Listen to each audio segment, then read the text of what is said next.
अध्याय 15 कक्षा 10 अध्याय का नाम हमारा पर्यावरण।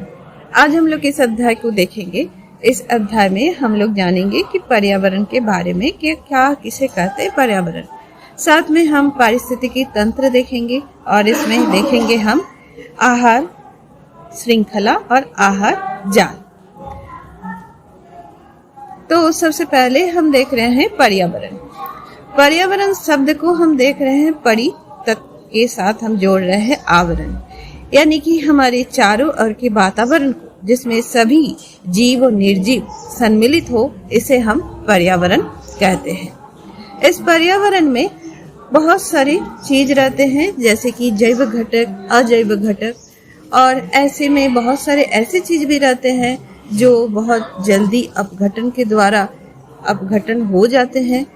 जैव निम्नीकरणीय पदार्थ रहते हैं और जैव निम्नीकरणीय पदार्थ भी रहते हैं। जैव निम्नीकरणीय पदार्थ यानी कि बायोडिग्रेडेबल सब्सटेंस क्या है?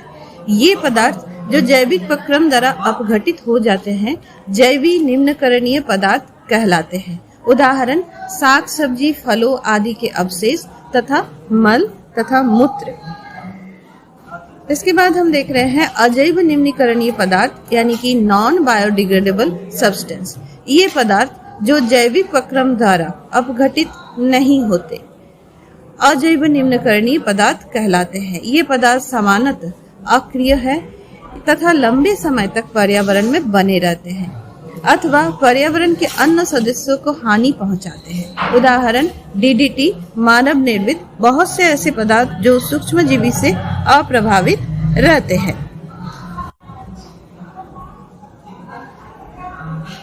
इसमें फिर हम देख रहे हैं पारितंत्र अथवा पारिस्थितिक तंत्र, जिसे हम इकोसिस्टम भी कहते हैं।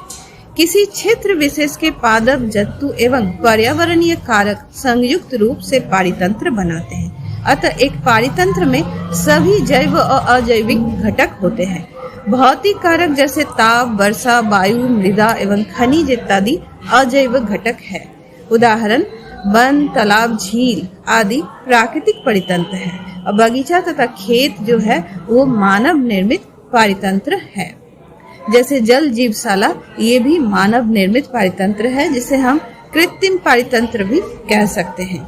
दिए गए चित्र में हम देख पा रहे हैं कि हमारा जैव घटक और अजैव घटक कैसे एक दूसरे को प्रभावित करते हैं और एक दूसरे को संतुलित भी करते हैं। तो इन घटकों में सबसे पहले जैव घटकों को हम देख रहे हैं। जैव घटकों में सबसे पहले आ जाता है उत्पादक या स्वकोषी, जो प्रकाश संश्लेषण के माध्यम से अपना खाना बनाता है।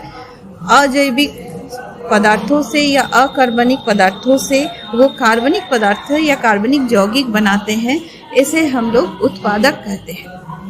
पारिस्थितिक तंत्र में उपस्थित सभी सजीव हरे पौधे वो नील हरे शैवाल जिसमें प्रकाश संश्लेषण की क्षमता होती है, वो उत्पादक कहलाते हैं।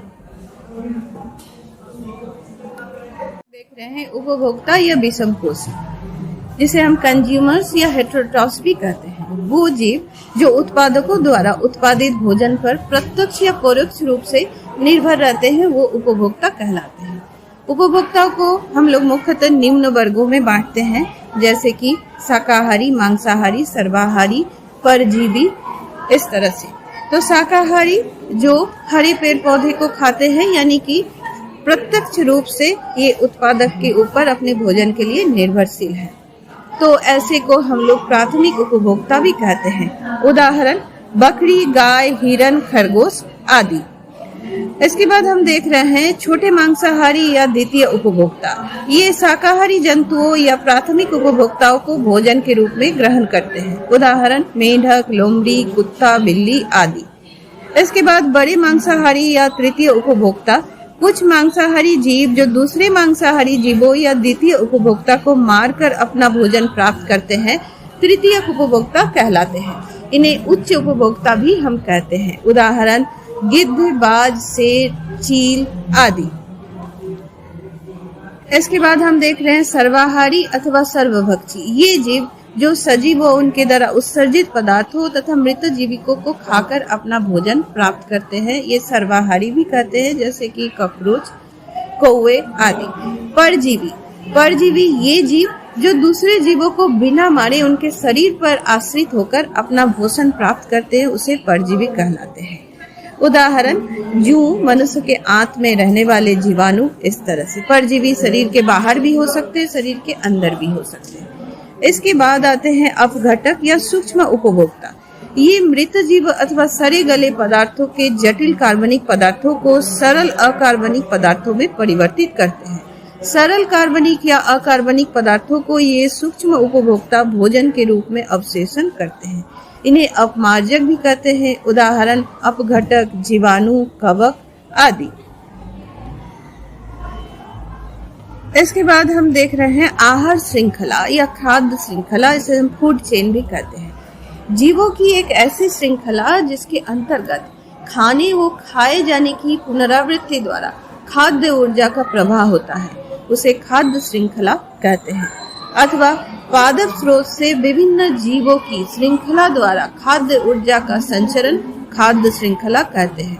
इसमें हम देखते हैं जो ऊर्जा है रासायनिक ऊर्जा। सबसे पहले ये रासायनिक ऊर्जा सौर ऊर्जा से परिवर्तित होता है उत्पादक के द्वारा। उत्पादक सौर ऊर्जा को रासायनिक ऊर्जा में के रूप में संचित करता है खाना बना के, और ये संचित रासायनिक ऊर्जा एक श्रृंखला के तहत खाने के माध्यम से एक जीव से दूसरे जीव में संचारित होती है। जैसे हम चित्र में देख पा रहे हैं वन में आहार श्रृंखला, जिसमें हम देख रहे हैं पेड़ पौधे को हिरन खा रहे हैं, हिरन को शेर खा रहे हैं। ठीक उसी तरह से घास के मैदान की आहार श्रृंखला में घास को टिड्डे खा रहे हैं, टिड्डे को मेंढक, मेंढक को सर्प और सर्प को चील। और तालाब में हम जलीय देख रहे हैं खाद्य श्रृंखला, जिसमें हम जलीय पौधे को जलीय कीड़े मकोड़े खा रहे हैं और उसको मछली खा रही है और मछली को हमारे बगुले खा रहे हैं। इस तरह से हम देख रहे हैं कि आहार का श्रृंखला कि कौन किसको खा रहे हैं। इसके बाद हम देख रहे हैं पोषण स्तर या ट्रॉफिक लेवल अथवा पोषी स्तर अथवा ऊर्जा स्तर, जिसमें हम देख रहे हैं खाद्य श्रृंखला के प्रत्येक स्तर अथवा कड़ी या जीव को पोषण स्तर कहते हैं। सपोषी या उत्पादकों को प्रथम पोषी स्तर, शाकाहारी या प्राथमिक उपभोक्ता को द्वितीय पोषी स्तर या छोटे मांसाहारी या द्वितीय उपभोक्ता को तृतीय पोषी स्तर तथा उच्च उपभोक्ता को चतुर्थ पोषी स्तर कहते हैं। यानी कि उत्पादक को हम पहला पोषी स्तर मान रहे हैं, उत्पादक को जो खा रहा है वो द्वितीय पोषी स्तर, और द्वितीय उपभोक्ता को तृतीय पोषी स्तर। इस तरह से हम देख रहे हैं। और साथ में अगर हम इनकी संख्या को गिनते हैं तो हम पाते हैं उत्पादक की संख्या जितना ज्यादा है, हर पोषी स्तर में प्राणी या जीवों की संख्या घटते जा रही है। और इसको अगर हम संख्या के अनुसार इसे सजाते हैं तो हम पाते हैं एक पिरामिड जैसा आकार बनता है, जिसे हम जैविक पिरामिड या इस तरह से संख्या का पिरामिड अलग अलग नाम से बुलाते हैं। तो एक एक पोषी स्तर से गुजरते हुए ऊर्जा दूसरे पोषी स्तर में पहुंचता है, जिसमें जितना ऊर्जा सौर ऊर्जा से एक उत्पादक को मिलता है उसमें सिर्फ वो 1% ही वो दूसरे या द्वितीय पोषी स्तर को देता है। और उसके बाद अलग अलग पोषी स्तर में जब ऊर्जा स्थानांतरित या संचरित होती है, सिर्फ 10% ऊर्जा ही एक पोषी स्तर से दूसरे पोषी स्तर में ये दे पाती है। बाकी ऊर्जा जो है उस प्राणी की अलग अलग जो जैविक क्रियाएं हैं, जैसे कि श्वसन, पाचन या अपने आप को सुरक्षित रखना, ये सब में उसका बाकी ऊर्जा जो खर्चा हो जाती है या व्यय हो जाती है। सिर्फ 10% ही जो है वो जैव मात्रा के रूप में उसके शरीर में संचित होती है। यानी कि दूसरा जो उसको खाद्य बनाएगा या उसको खाएगा, उसको उस 10% ऊर्जा जो है रासायनिक ऊर्जा उसको मिल पाएंगे। इसके बाद हम देख रहे हैं कि खाद्य जाल। पारिस्थितिक तंत्र में एक से अधिक खाद्य श्रृंखलाएं आपस में किसी न किसी खाद्य क्रम से जुड़कर एक जटिल जाल सा बना लेता है, जिसे खाद्य जाल कहते हैं। हम देखते हैं एक वस्तु बहुत सारे जीवों को खाते हैं, एक जीव दूसरे जीवों को खाते हैं। ऐसा नहीं कि उसका खाना सिर्फ एक ही जीव है, वो एक से ज्यादा तरह के जीव को खा सकते हैं या एक से ज्यादा तरह के जीवों द्वारा वो खाए जा सकते हैं। इस तरह से हम देखते हैं बहुत सारा आहार श्रृंखला जो है वो शाखान्वित होती है और एक दूसरे से जुड़ जाती है। इस तरह से एक जाल जैसा बनाता है संरचना, और इस जाल जैसे संरचना को हम कहते हैं आहार जाल या खाद्य जाल। तो इसमें हम देख रहे हैं खाद्य जाल में एक जीव एक से अधिक जीव को खा रहे हैं, जैसा कि हम चित्र में भी देख रहे हैं। उदाहरण में चूहे को बिल्ली व सांप द्वारा खाए जाते हैं, यानी कि बिल्ली भी खा रहे हैं, सांप भी खा रहे हैं और चूहों की संख्या को नियंत्रित करते हैं। अन्यथा चूहों की संख्या बढ़ जाती है और पारितंत्र में अव्यवस्था हो जाती है। ठीक उसी तरह से चिड़िया जो है वो कीड़े मकोड़े भी खा रही है और दूसरे तरह का पेड़ पौधों का बीज उज भी खा रही है। तो खाना का विविधता के चलते बहुत सारे आहार श्रृंखला एक दूसरे में जुड़ जाती है, जिसे हम खाद्य जाल कह रहे हैं।